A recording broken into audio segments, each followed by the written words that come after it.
I have managed to qualify for the Golden Rod Final from the wonderful Boddington Reservoir, and I've done it on my first ever visit to this venue. So in this video, I'm going to show you exactly how I've done it.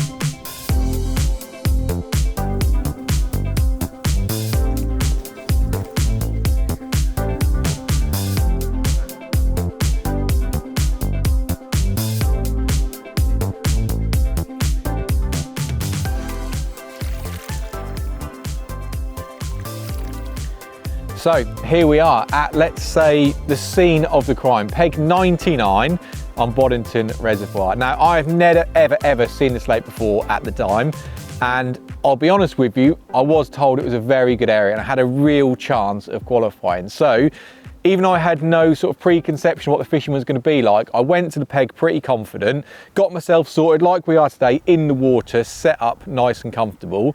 And it actually turned out that there was a lot of fish in this area. And there was me on 99 and peg 100 next to me was second. Now, tried to recreate a little bit of that today. Travelling partner Rick is also here. He's fishing in peg 100 and he's going to try and do what that chap done. And I'm going to try and fish my match to talk you through what I did to react to it, because he had fished this lake before and he was a bit of a regular. I had no idea. The only thing that I knew is Boddington is very dominated by long distance feeder fishing, and if you're unfamiliar with golden rod as a competition, it's feeder fishing only. That's all you can do and no other form of fishing allowed. You can't even put baiting with a catapult. So it's really simple, but there is quite a lot to think about. So bearing in mind that it's long distance feeder fishing, I set up 4 rods. Now, the reason I set 4 rods up because I wanted to step up in distances, and I went from 18 wraps, 22, 25 to 30 wraps. That was my band of where I was fishing. A lot of other people obviously fish differently if they know the venue. They sort of step out at a metre per time. You can do that if you know what's going on. But because for me it was all new, I wanted to make bigger jumps. That's why I had those distances. Now, if you're not familiar with wraps, basically you put your bank sticks in the ground 12 foot apart, which is 4 yards. So where I was initially going to start, 18 wraps, times at 5.4, quick maths, let's get it right, 72. So it's 72 yards, 88 yards, 100 yards, 120 yards. That was my planned area of fishing. But when I got here, it was super attractive in about 30, 40 yards. There was loads and loads of fish activity. So I actually decided that I was going to start my match casting shorter. Even though everyone had told me to fish longer, I thought that I would cast shorter, and the person next to me didn't. And that's going to be important when I talk for you a little bit more. And I started on a very simple setup. So from a 2, let's say shorter rods, the ones that I was going to fish at 18 wraps and 22 wraps, was a Horizon XD class 13 foot 1, 130 gram rod. Big fixed spool reel, and I load that with 8 pound line. 8 pound line straight through, meaning there's no shock lead or anything like that. That does change when we come up to the further distances, which I'll talk you through when we get there.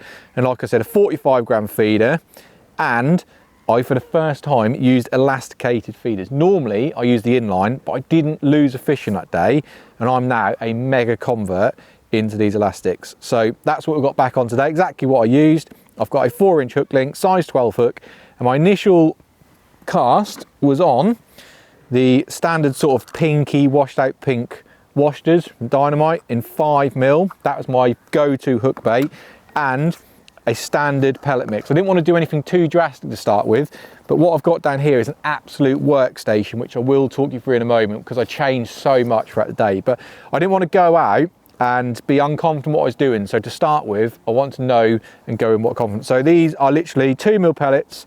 They're in F1 sweet and normal, mix them 50-50, and I soak them for 3 minutes. That's a minute longer than I normally do, because when I'm long distance fishing, I want them to really stick onto the feeder. And loading the feeder themselves is the first initial layer. I really crammed it as hard as you can in the feeder, because I don't want that to come off when you're fishing at longer distances. And then the second layer is a little bit different. So I lay my hook bait in my hand, I put some more pellets over the top of that. So you're basically recreating what you would do with a mold, basically, and then you just mold it with your hand and take a bit of time doing this. And I am pushing this on pretty hard, but not as hard as I would have been on that first layer, and then you just get that nice and aerodynamic as much as you can, and that goes out like that. So that was what I initially started on. Those pellets, soaked for 3 minutes, drained the water, empty them into a bigger bait bowl, let them dry for half an hour, and that was ready to go. Now, like I said, I started at, I'm gonna guess, 30 to 40 meters, because honestly there was so much fish activity. So let me get that out there now. It was just a guess, so it was just almost a bit of a lob, and that was where I started, right where, I mean, there was an awful lot of fish in that area. Now, the chap to my right, which I've already said to you, which Rick is imitating today, he started at, I'm gonna say 60 meters. He was a regular, and that was actually the right decision on the day. So I didn't catch on this line for the first 2 casts. And bearing in mind here that my plan was to leave casts of 15 minutes, I had 2 15-minute casts on this line, and I was hopeful that it was going to go round, just because there was so much activity. And even though there was fish topping and everything over the top of it, I was convinced it was going to happen, but it didn't. So let's see if today is any different. Let's get that tip set nicely. Rick has started at 60 meters. Rick does it in meters, I do it in yards. It's a little bit confusing, but Rick started at 60 meters, and I've just fished there at about 40, I would say. Like I say, it was a random cast to where fish were, and so important. I've got a stopwatch here on my side tray. If you don't do this kind of fishing with that stopwatch, it's really hard to gauge how long you've been fishing. It feels like forever. And bearing in mind it's reasonably cold, I'm sitting in water, like sometimes like you do feel like it's been fishing for half an hour and it's been 5 or 6 minutes. So a stopwatch was super important. I was really fishing to that. 15 minutes was going to be my time frame. I learned a little bit more about longer fishing and waiting longer, actually speaking to a few people, but I'll touch on that perhaps later in the video. So for now, we're gonna leave that fishing for 15 minutes. We'll have just the 1 cast on it. And if that doesn't work, we'll then go a bit further and I'll show you what I went to next. But that is how I started my match. That was where I drew. That was the thought process. Quite a lot of information there in one go, I know. But yeah, so how we're fishing now is exactly how I started on the day.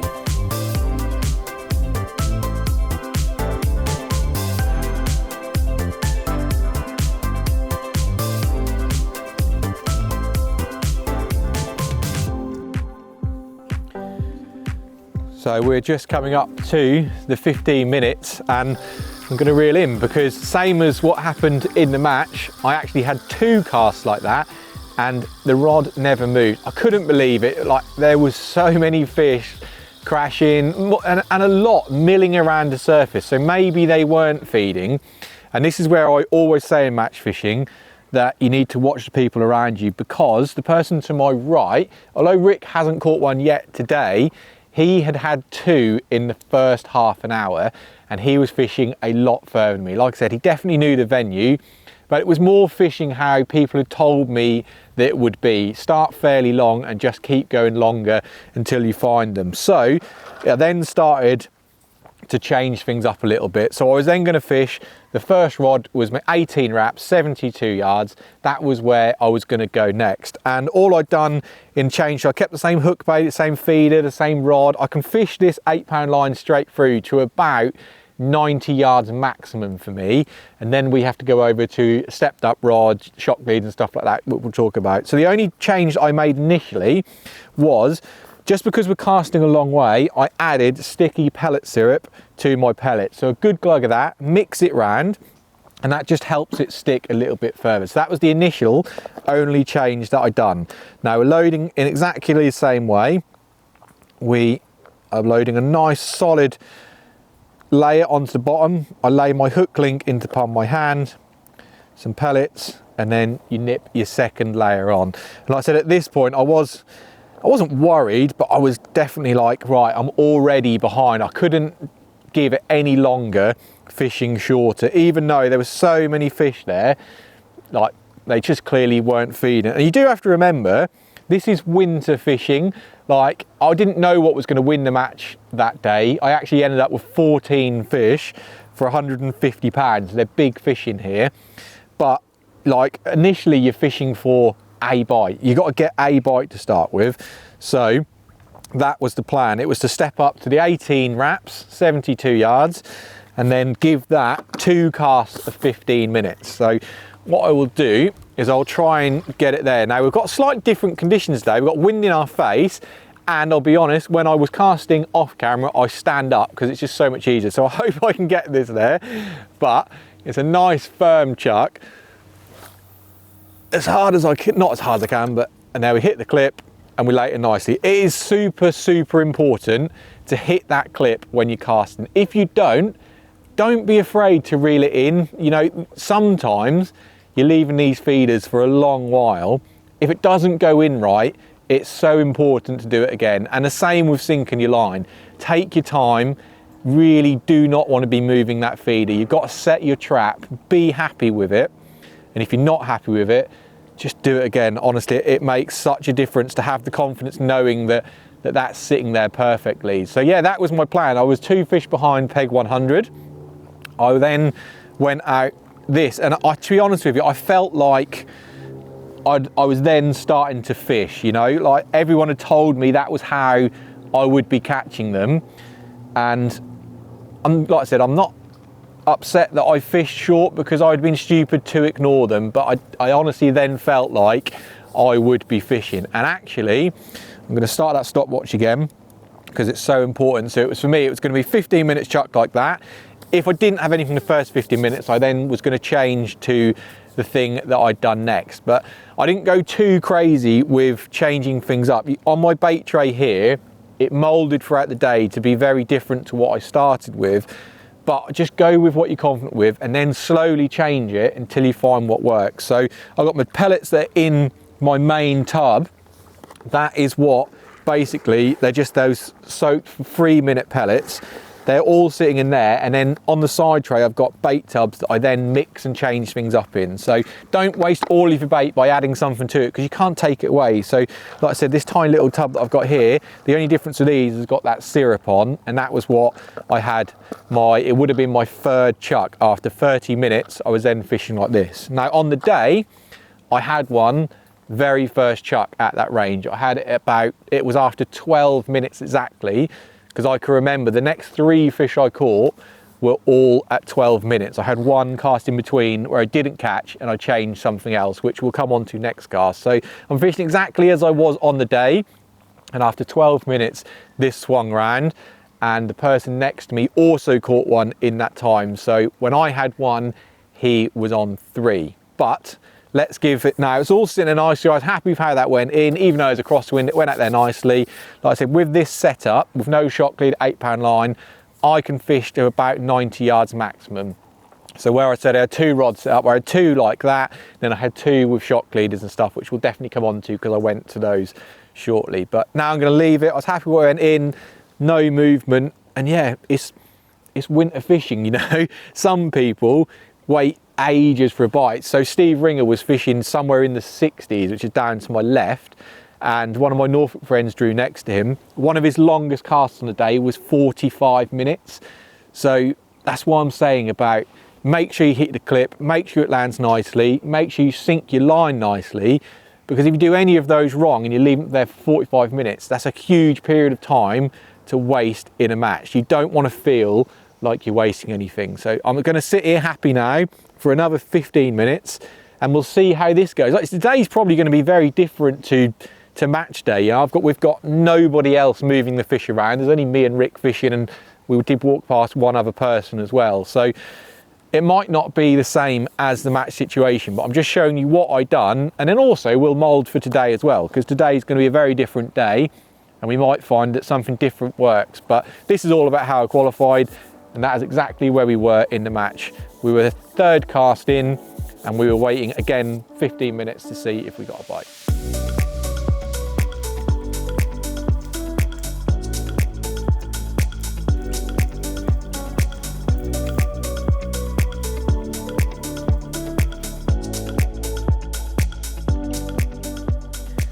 Another 15 minutes has passed and no fish. And like I said, that was going to be my plan. 15-minute cast, and although during the match session I had one on that first cast of that distance, I'm going to fish today as a different day because it is a very different day. I haven't seen a fish here yet, and I'd seen a lot genuinely around this whole area during the match. And this is a big lake, you know, it's a big reservoir, so those fish could be anywhere. So today we're fishing slightly different, obviously, but I am trying to show you what I've done in the match. So bearing in mind, we'll say now that I have had a fish, because I had, and like I said, the person to my right had 3. That was after my 3rd cast. But what I then done, my 4th cast I didn't catch anything. So my 5th cast I thought, right, I need to change things up. And I felt like it needed to be more attractive what I was doing. So the first thing I done is I changed to a yellow hook bait, which I'm now going to pop on here. And these have been soaking in a bit of goo just because I wanted a real flavoursome hook bait. And then this is what I was saying about your bait tray, make it a real workstation. What I then decided to do, in here, I have boilie crumb. Now, with boilie crumb, don't just add it to either ground or pellets dry, because it's going to break up. It's not, you want it to grip as well. So I wet it in a little bit of water. You can see if I squeeze it in my hand, it actually grips, and it you know, it's not making your mix less sticky. It's so important fishing at this range that your mix is right. So what I've done is I added just a pinch into my pellets. So the same pellets, and then they end up like this. So they are now my standard pellets with yellow flecks in. And I just thought that boilie crumb that had water, and then I squirted in a bit of that sticky syrup as well. So it got a bit of flavour, extra flavour, and a bit of extra colour. And I just thought it was real time to get sort of the attraction levels up, because like I said, at this point I'd only had 1, and I went in with what's really confident, and I thought what I can always do is change, and I did change throughout, and I actually went on something different to this. So we're not on the final thing that I finished on yet, but loading it in exactly the same way. Like I said, this takes just a bit of getting used to, really. You will get used to it when you do it. Just take your time, make sure it's all, basically it's on there well, and it's nice and aerodynamic. So what I'm going to do for this session is I'm going to have 1 more cast at this distance, and then we're slowly going to edge out. Now, what I learned from speaking to people on the day was what they tend to do here is they start at a range, so say like I just did then, and they go a metre further every time you don't get a bite. Just keep going out and out and out. Now, that's okay if you know the venue, because I didn't. That was why initially I said to you I had 4 rods set up, because it was just bigger jumps. It was 18 wraps, 22 wraps is what I went to next, then 25, and then I had 30 wraps as well, which we finished on. But didn't need to go to that, but that's only 1 cast I had on that. So I've gone exactly the same. All I've done now is what I fished for a good couple of hours, is I put those yellow flecks in my pellets. So let's have another cast. Let's hit it out there. Make sure you hit your clip, hit that nice and hard. It's super, super important. That's gone out there lovely. 18 wraps again, 72 yards. And take your time again, sitting your line. So for this session, I'm going to give that 1 more go. If I don't catch one on that, I'm going to take off, well, I'm not going to take anything off. I'm going to fish it how I did. I'm going to pick up a different rod, and I'm going to go to 22 wraps, which is times 4, 88 yards. Now, when I say a different rod, it's exactly the same setup. Like I said, I can fish this rod, the 45 gram feeder, 8-pound line at 90 yards really comfortably. Going further than that is when we change the setup. So I'm just going to take my time putting that in there, make sure it doesn't move. And yeah, like I'm starting to hope that Boddington's isn't going to bite back. Like I said, my first trip here was wicked, and I probably had a good experience of it. But so far, I haven't had a bite. Rick hasn't had a bite, and I know we're only sort of, you know, I've only had 2 casts today, so I wouldn't hit the panic stations yet, especially when, you know, some people are catching 1 or 2 fish can be good in a day if you're not on the main body of fish. They could be anywhere. They could be up down the dam wall. They could be right down there. So yeah, that's going to be start the stopwatch again. So how I'm fishing now with the pellets and the boilie crumb is how I fish for a good couple of hours really. And in that couple of hours, me here at 99 and Peg 100 to my right, we pretty much went fish for fish, and they were just random bites. So it's 12 minutes I said earlier. I had 3 bites in 12 minutes after 12 minutes. So 12 minutes got one, another 12 got another one. So that was a bit of a feeding pattern.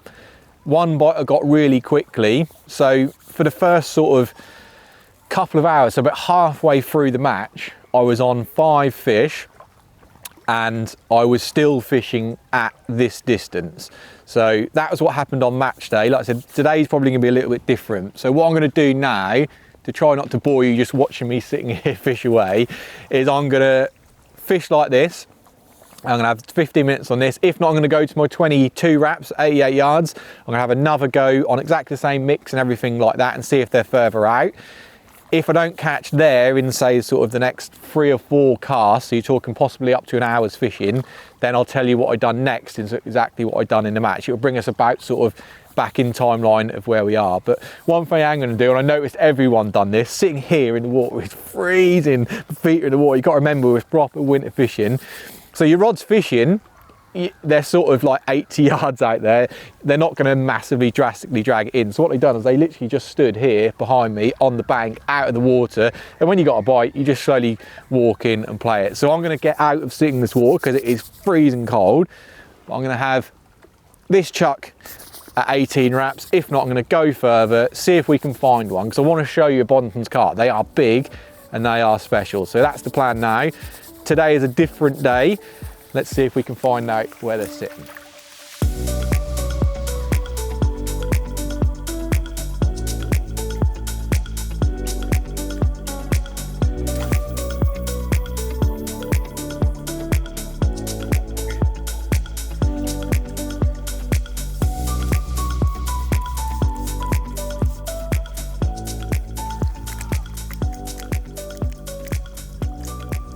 And we have found one. That is a right result. Obviously, as I said, each day is very, very different. And until you get the first bite, you're just thinking like, is it gonna happen? Sometimes you're not fishing for many bites, so take your time when you're playing them. So I've stayed on exactly the same mix you see me cast out. I'd had 2 casts without one. So this cast, I went another 2 rod lengths past. So this one was actually at 20 wraps, sorry. So which is going to be 80 yards. And it's a long way to reel a fish in. So this is about where we're talking about those elasticated feeders. I don't want to talk it up, but in the match, I didn't lose one. And riding them in from that far is always a bit tricky. And actually, it's like good job I brought my chest waders, because there's trees either side of me here. And a couple of times they kited round them. So I had to jump off my box. It's only fairly shallow all the way out, and I had to net them in my chest waders. So yeah, it's a sort of, especially when you're sort of playing them, trying to get into a big final, the pressure was really on, and I just wanted to make sure I got every fish in. And they're big fish in here, you know, like I had one probably crouching to sort of 16 pound, and then well, I averaged pretty much 11, didn't I? I had 14 fish for just over 150 pounds, so not far off 10-11 pounds each fish. So yeah, they're well worth catching. And that seems to be sort of the way of Boddington. Just creep yourself further out until you find them. If you have a cast without a fish, then you go a little bit further. And like I said, in the match I had my first fish at 18 wraps, and then I had one cast without a fish, so I went straight out to 20 wraps, and 22 wraps was like the real money spot. That was where I caught probably 70% of my fish. So we're not far off that now. We're at 20 at the moment, but here we go, popping up, and this one is in. A Boddington carp gets in there. That is always a bit of pressure off the back, and we're only 10 days on from when we actually fished the qualifiers, so the weather's a little bit colder, but it's not immensely colder. But we have found one, so hopefully we might be able to find a few more. Let's see if I can hold them up for you. This one, although it's a really nice fish, it's not, they're really lively. That is like an average an average carp of Boddingtons. They're wicked. They're such good condition, actually. Come on, see if we can hold up for you. Really, really camera shy, isn't he? There we go. As I can hear Rick firing at another feeder, I have had my first fish. So yeah, that was how the match sort of progressed for me. I then had sort of 5 or 6 at that range between 20 and 22 wraps, doing what I did, those little yellow pellets, and the yellow flecks in there as well. So it definitely made a difference. It's made a difference today as well. So maybe there's something in it, you know, a little bit of attraction, a little bit of visual, as well as a bit of flavour, and you can catch another one. So let's get a slip back. We'll get another one out there. Feeling the pressure is definitely off now. Took a little bit longer than it did, like I said, in a match situation, but it's always different. And it's scary actually how similar it was. Didn't catch anything short. It took me to go further to catch them, and that was very, very much what happened that day as well. This cast, I'm just going to go for a white hook bait. To be honest, during the match, I changed about a lot, and just to keep things guessing really, and I did catch on lots and lots of different colours. So I don't think the hook bait made a huge difference, but I do think the little flecks made a difference, and they've definitely made a difference there. And actually, funnily, I just looked at that. I don't think I got it on camera for you, but that bite was after 13 minutes. So I think there's something about that sort of 12, 13 minute period at the moment, this time of year, you know. It may be that in other sections where there's maybe not so many fish, or if it gets even colder, you have to change it. You know, in the summer, you probably wouldn't even be waiting that long. So it's very sort of depending on your time of year, where you are, how many fish you're going to catch. But for me, during the match, and it seems here, that sort of 12 to 15 minute period was a really, really good time to catch one. Don't know if they're just doing laps or they just back off a little bit and come in. But in saying that, I did have a couple that were very, very quick after the cast. So there's never a confirmed pattern for it, but it is sort of well worth noting times. I think stopwatches really do make a difference, and it might seem like it's taken a while to sort this feeder out, but I really, really don't rush it. Like I said, sometimes if you were going to leave it out there for half an hour, 45 minutes like people do here, the last thing you want to do is rush getting that feeder right. So I'm happy with how that's on there. It's gripped on nice and tight. Let's see if we can get it similar area. I personally don't think you're building a swim here. I think you're fishing for a fish at a time at the right distance. So although I'm going to try and put it as close as I can to that spot I just caught one, I think it's such a long way out. You've got crosswind, you've got all sorts of things happening. I personally don't think that you're getting it as accurate as some people think they are. Certainly if you think you're putting it on a 2 foot square at 80, 90 yards with a crosswind, I personally don't think you are. You might be, you know, I'd like to think that I'm putting it in a reasonably close area, sort of a car, let's say, that sort of area. And for me, I'm happy with that. That's close enough for me. I just think you're fishing for a fish at a time. So while I'm doing this now, I'm just going to talk to you a little bit about the bait tray, and just about to have a little bit of love with your side tray, because it's like a workstation, as I called it. And there's definitely things that I think you can do to make a difference. And we will come on to the thing that I finished on most after a couple more chucks. But as we just had one exactly like we just are, that's all set now. And like I said, so at the moment, what I'm fishing is the pellets with a few little flecks of yellow in there. That's got the sticky syrup liquid on it as well. Just need to start my stopwatch, so I forgot about that. But there's a few things that you need to do throughout the day. Pellets never stay brilliantly perfect all the while. So these pellets that I soaked up, what I do have, I have a little atomizer with me, and they sort of dry out throughout the day. So in this bottle, I put the water that I soaked the pellets in. Don't waste that real good flavour. And sort of every 20 minutes or so, I just give it a little atomise and a shake around, because these pellets definitely change, and you need to keep them perfect. You know, you need to keep your bait really, really good, because if you're casting at such long ranges, especially, you know, some people are casting 120, 130 yards at times, and I had a rod that was set up for that I finished on. If your bait isn't perfect, it's coming off, trust me. So a little atomizer there is good. And the other trick that I would say to you is, on your side tray, just have another feeder and load it exactly like you are with your fishing feeder, and just see how your bait's working. So I push that in there really hard.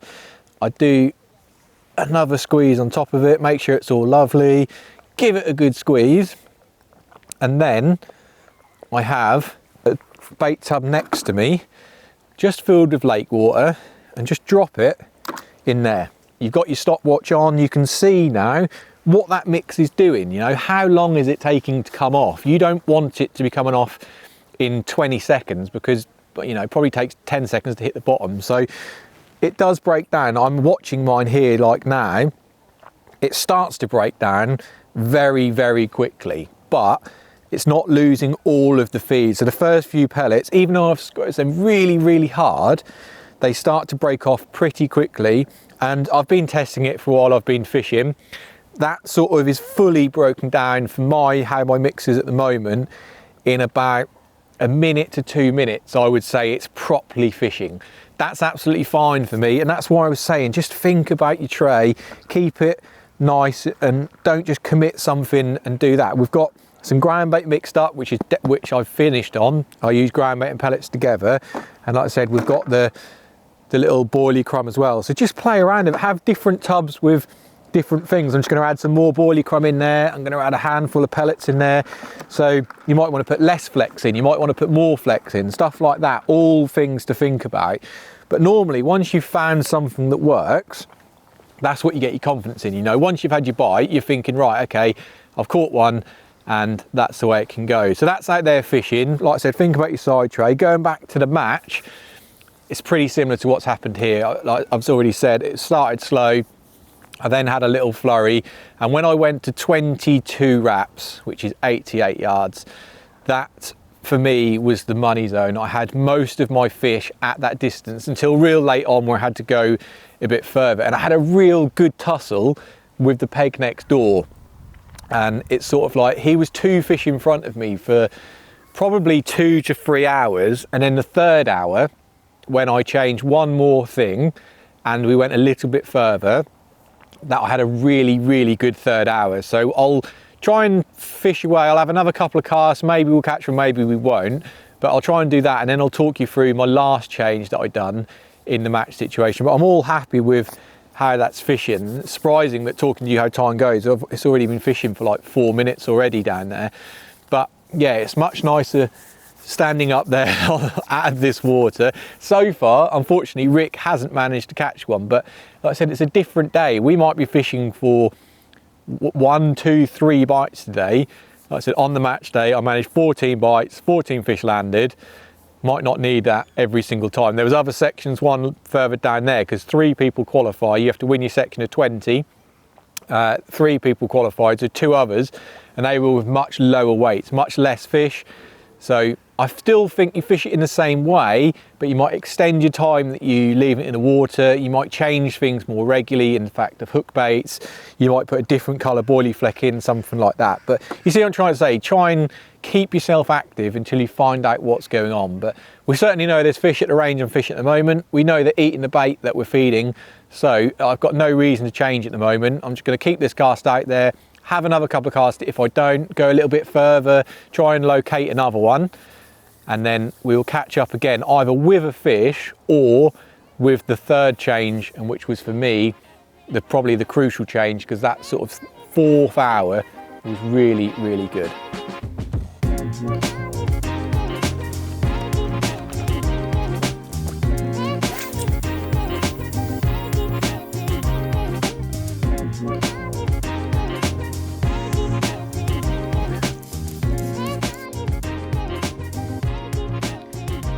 What a difference 10 days make. It's an awful lot harder, but I am playing another fish. And you may notice, the eagle-eyed viewers out there, that I'm holding a different rod, and that's because I've had to go longer and longer and longer into the 3 figures. This is 100 yards this is clipped up at, and this is what I finished the match on. And on match day, although my peg got stronger and stronger, like I said, today is very much a different day. It's weird, when I had that first fish, Rick also caught one, the peg next to me. It had been about 5 minutes of that bite, and that's exactly what happened between me and that peg on the day. We just went fish for fish all the time until about an hour and a half to go, where I went onto this rod and I changed my mix slightly, and I had 6 fish or might have been five or six fish in as many casts, and my bite time was within 5 minutes every single time. And that little flurry definitely made a difference. They just backed off a little bit, and what I'd done is I just added a little bit of ground bait into the mix. I'll show you after we get this fish in. Hopefully we'll have another one to show you. This one is putting up a bit more of a fight as well. It just feels a real heavy weight. It's amazing the size of some of the fish in here. But yeah, how different it is, you know, from, like I said, from filming it 10 days ago, 14 fish in the match, to this one is only my second one today. And it's been a good hour and a half, 2 hours since that last bite. Just crept myself further and further out, kept playing around with either pellets with or without fleck and stuff like that, just trying to get a bite. And like I said, I honestly don't think this time of year that you're building up an area. You could, and some people do, just keep casting down the same hole all day and hope eventually that they turn up on the bait. And all the rods that are previous, so like I said, I had 4 on the day, like I kept them clipped at the same distance. So if I wanted to drop back a bit shorter, then I could just drop back on where a few feeders have landed. So you can always have that option. But for me today, and certainly on match day as well, it was all about just keeping in contact with them. And they did stay around that 22 wraps to 25 wraps. So like just short of 100 yards, that was where they stayed on the day. They didn't ever go any further than that, which is quite nice actually, because you're then getting really hard to cast. But another one coming to the net, and again it's those elasticated feeders. I have upped it slightly. We'll have a look at the tackle. It's a slightly heavier feeder just to cast that little bit further. And he's angry going for that tree down there. But yeah, it's just nice to be playing another Boddington carp. They really are quite big in here, and you never know quite what's going to come up. I think from speaking to a few people last time, if you can get a mirror, they tend to be bigger. This is another common, but another fish nonetheless. That is exactly what we wanted. And again, although it might be a bit slower, doing what I done last time definitely has made the difference. So there we go, another fish. Let's get it unhooked and I'll hold it up to you. Maybe a little bit bigger than the last one, but when you are reeling them back from 100 yards, they take a bit of getting in. So you can see how, you know, it's quite difficult to do things really quickly, because you've got to get it out of there neatly, get your bait prepared neatly, and also pump them in at that sort of pace. And it's absolutely full of leeches as well. I think we better put that one back. But yeah, absolutely full of leeches, and they're not moving around as much. It's a little bit colder, but yeah, look at that for a mouth. That is what you're looking for. Big old Boddington's carp, and what a wicked place to come and catch a few fish.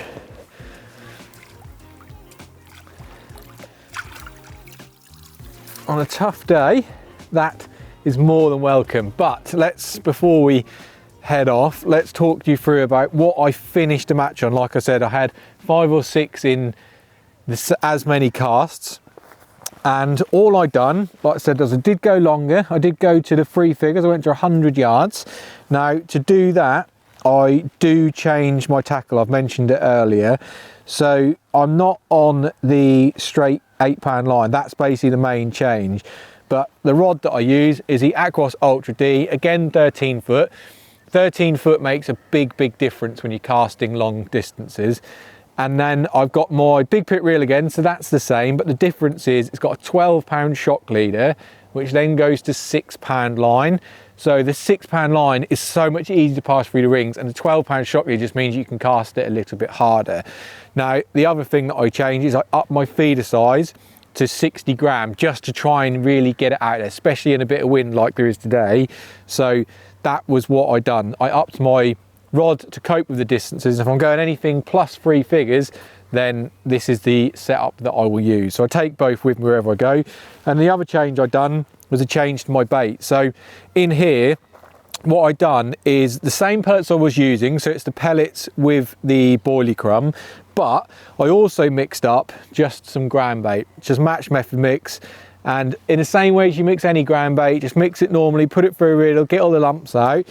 And I added a couple of handfuls of that into the mix. So it's still predominantly pellet, but there was a little bit of ground bait in there. And I don't really know if that was what made the difference or anything, but in my thinking, and always whenever I'm sort of method feeder fishing, one thing that is apparent is if you ever use micro pellets, you probably notice yourself, is there is a little gap in between the pellets sometimes, and I just think ground bait fills that gap. So I think it just makes a slightly more compact method feeder, and potentially, is it getting to the bottom a little bit better?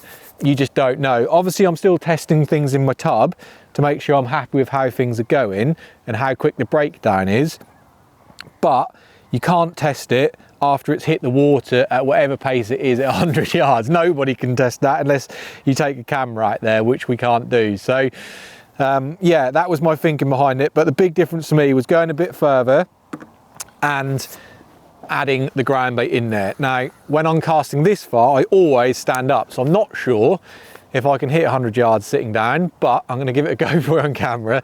Let's see how we get on. It's a long way. So we cast fairly hard, and I just stopped that. So make sure it went in nicely. But how short was I of the clip?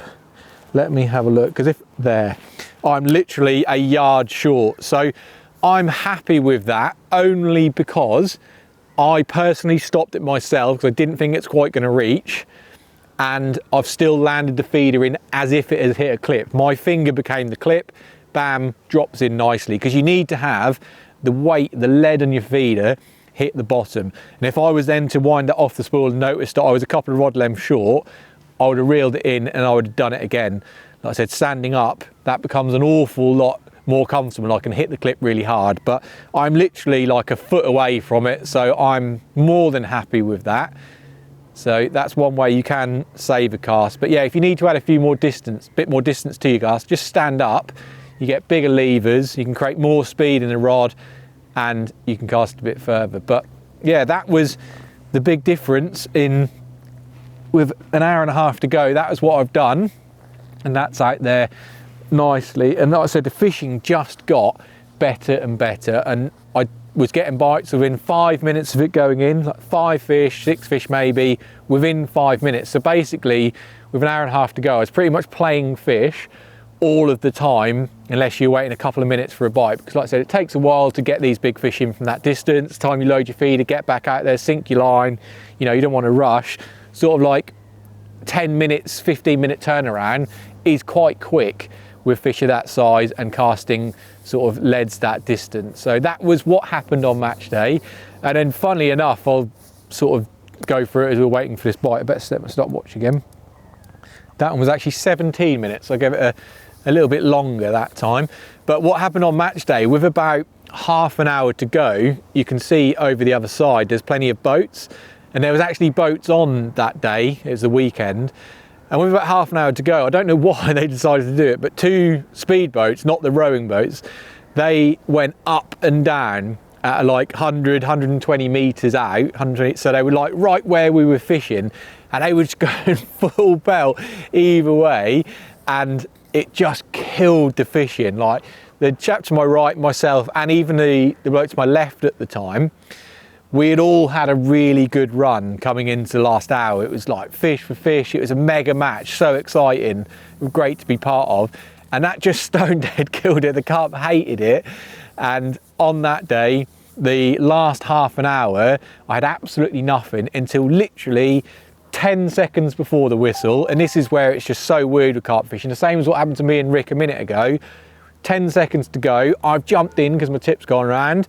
So has the chap just to my right, and same with to my left. So carp just came on the feed again, and it's like bam, all 3 of us within 10 seconds of each other. we all had a bite. And it finished with 120 odd pounds to my right. He had 11 fish. I think we had 70 odd pounds to my left. And like I said, I had 150 for 14 fish. And that was what qualified. Doing exactly what I have showed you today. Changing the mix up, changing the distance, just trying to keep in contact with fish. It's not been that productive today. It's been a lot harder, but still going through the same process has enabled me to catch a few carp, or at least 2 carp. So hopefully we can still manage one to end. I'm going to keep plodding away down that line. I'll give it 2 or 3 casts. I might even go back and drop on the shorter line see if anything's come on that bait. But yeah, it'd be nice if we can get at least one more to finish on, wouldn't it?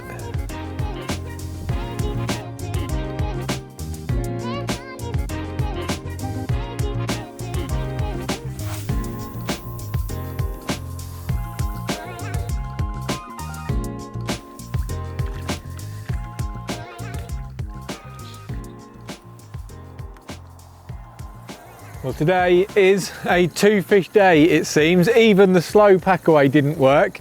It's packing away warmer rodders out there, but it did work for Rick because he's just had another one. And interestingly, after a cast leaving it for 35 minutes. So maybe, like I said, 10 days on from the match, temperature definitely got colder. Maybe today we would have caught a few more if we left it a bit longer and fished a bit more negatively. But basically what we wanted to do was show you what I'd done to qualify for that final. So I hope that if you're coming to Boddington's or have fished here, that gives you a little bit of something to think about. It's not just here, obviously that style of fishing works any sort of cold water, long distance fishing. It's a cool way of spending a few hours. So I do hope you've enjoyed it. One last thing from me is the final is at Larford in March, and I have never ever fished it.